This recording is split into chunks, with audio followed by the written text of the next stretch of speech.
Poetic meter. So meter is the rhythm of a poem. There are specific ways that we can analyze meter so we can say something clear about a poem's rhythmic pattern. So in some language, such as Japanese, poetic meter is based entirely on how many syllables are in a line, as in a haiku. Here's a haiku by African-American poet Richard Wright. White caps on the bay, a broken signboard banging in the April wind. Okay, white caps on the bay, 5. A broken signboard banging, 7. In the April wind, 5. That's all you need to know to write a haiku. You just need to count the syllables. Another kind of meter that other languages use is accentual meter. And this was used in Anglo-Saxon or Old English. And here poetic meter is based on how many stresses there are in a line. And I'm going to try to read the Old English poem. This is from Beowulf. With the proper stresses. There should be 2 stresses before the break in the line and 2 stresses after. What we gardena in jere dagum, theod gruninga, thremje frunen, hu the atlingas, ellen fremedon. Doesn't matter how many extra syllables there are as long as there are 2 stresses. I'll do the other one. Oft shield, chafing, sheathena threatum, morningum, maidgum, meod settla ofteoch, exoda erlas, sithen eres werd, verschaft funden. Okay, so that's more or less accentual meter. As long as you keep the number of accents the same, doesn't matter how many syllables you have. Here's the trick. English meter, and you can see accentual meter actually in some children's songs. So, ba, ba, black sheep, have you any wool? Yes, sir, 3 bags full. You see there are different numbers of syllables in each line, but same number of stresses or accents, just 2.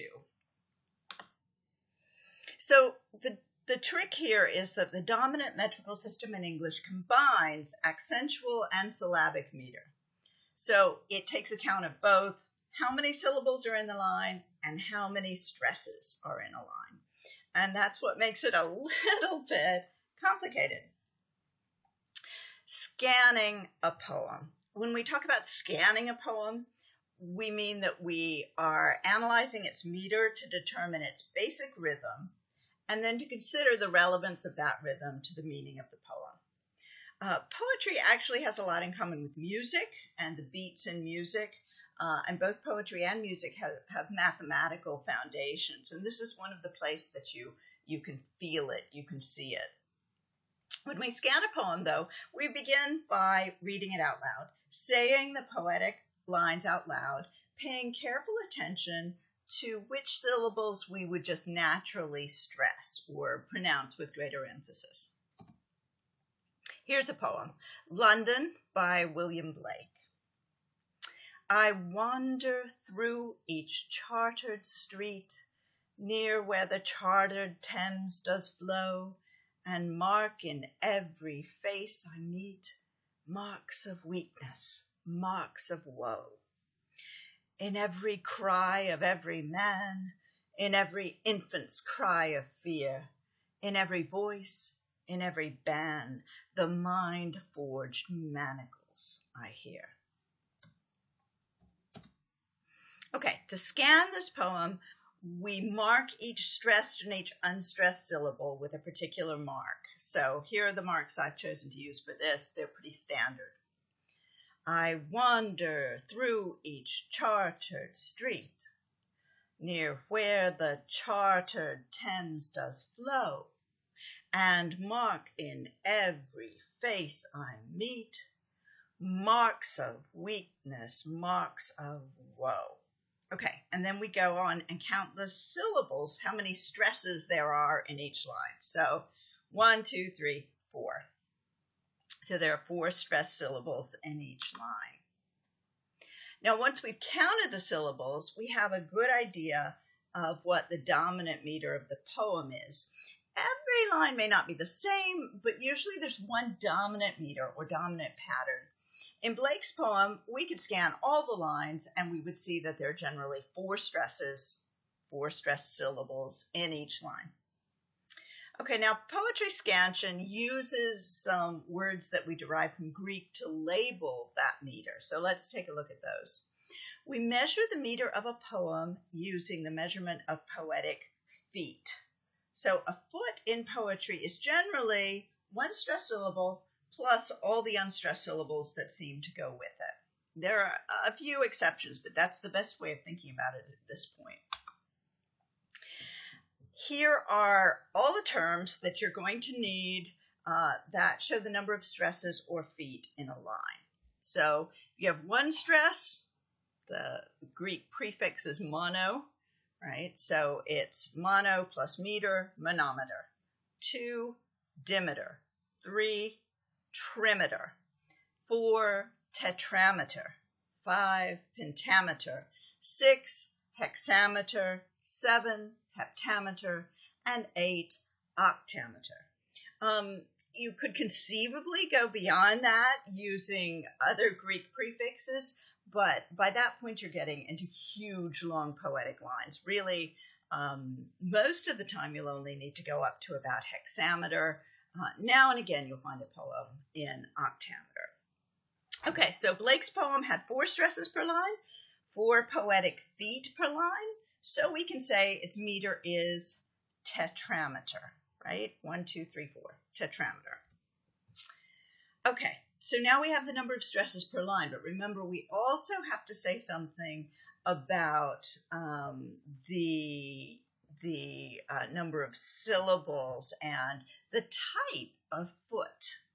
That's what our other word is going to be. It's going to describe the type of foot. Okay.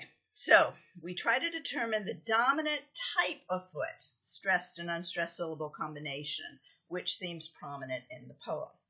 In Blake's poem, I wander through each chartered street, you basically have an unstressed syllable followed by a stressed syllable. This pattern has a name derived from Greek. It's called an iamb. So even though there are a few exceptions or places that we might argue, is this an iamb or isn't it, we can say that the dominant pattern, the most common pattern, is the iamb or the iambic pattern. So here is the full scansion of this stanza. I've put in red marks to mark the ends of the feet. I wander through each chartered street near where the chartered Thames does flow, and mark in every face I meet marks of weakness, marks of woe.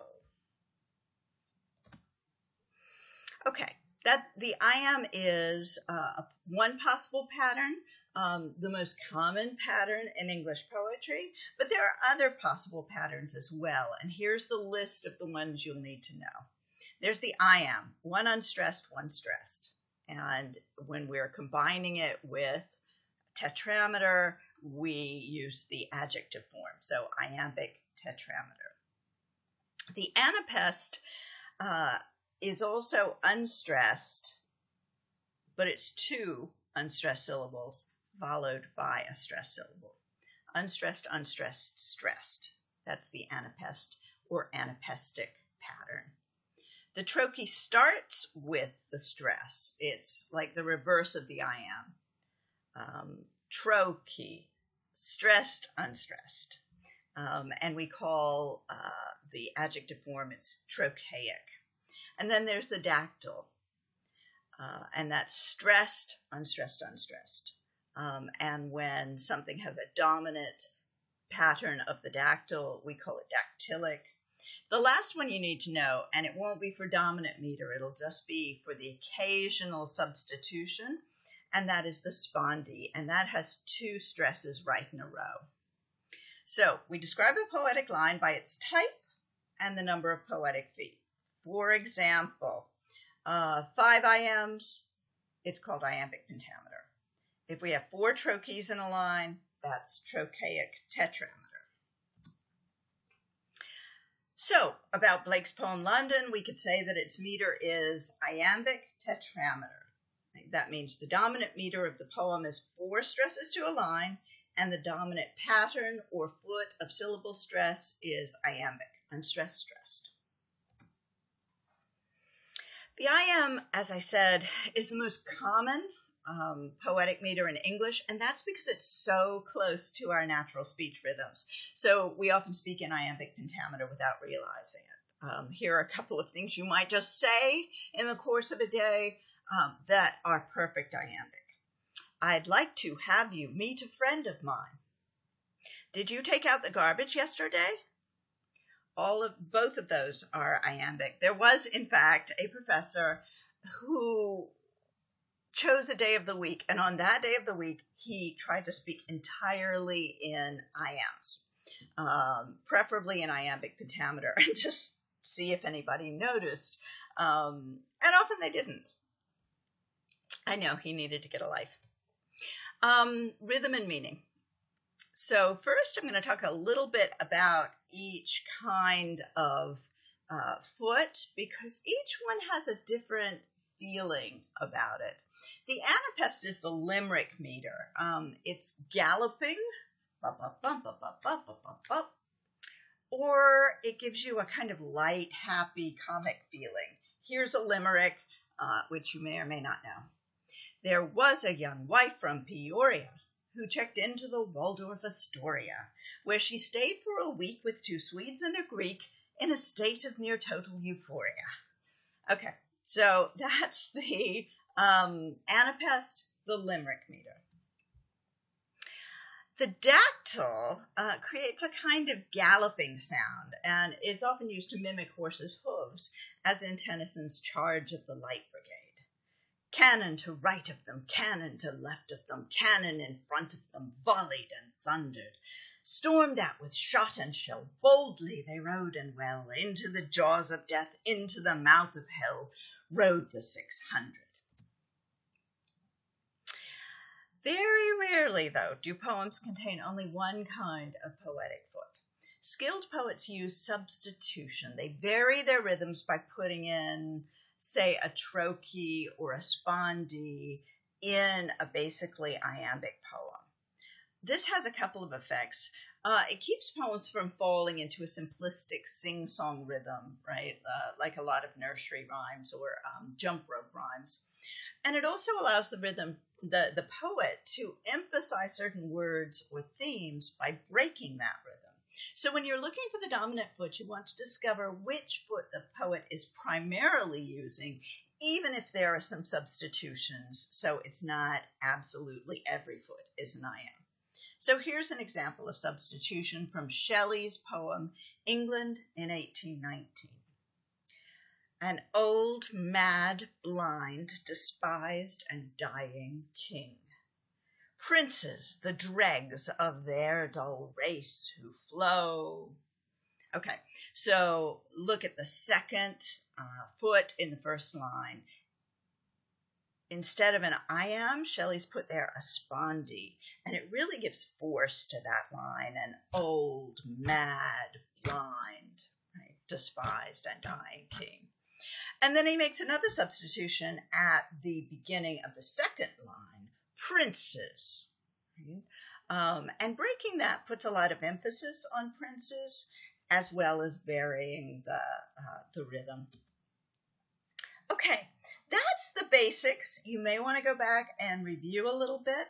What I want you to do next is look at this website.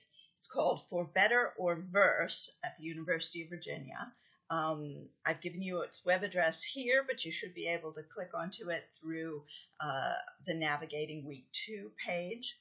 It's great. It's interactive, and it lets you practice on a lot of poetic examples. So you can really get the hang of deciding how many stresses in a line, what kind of foot is the dominant foot, and then putting those together to name the dominant meter. So after you've practiced for a while, then I have a little quiz for you. You can take the quiz up to 4 times right? But do practice first before you give it a try. Once you get the hang of it, I think you'll find that it's not too difficult.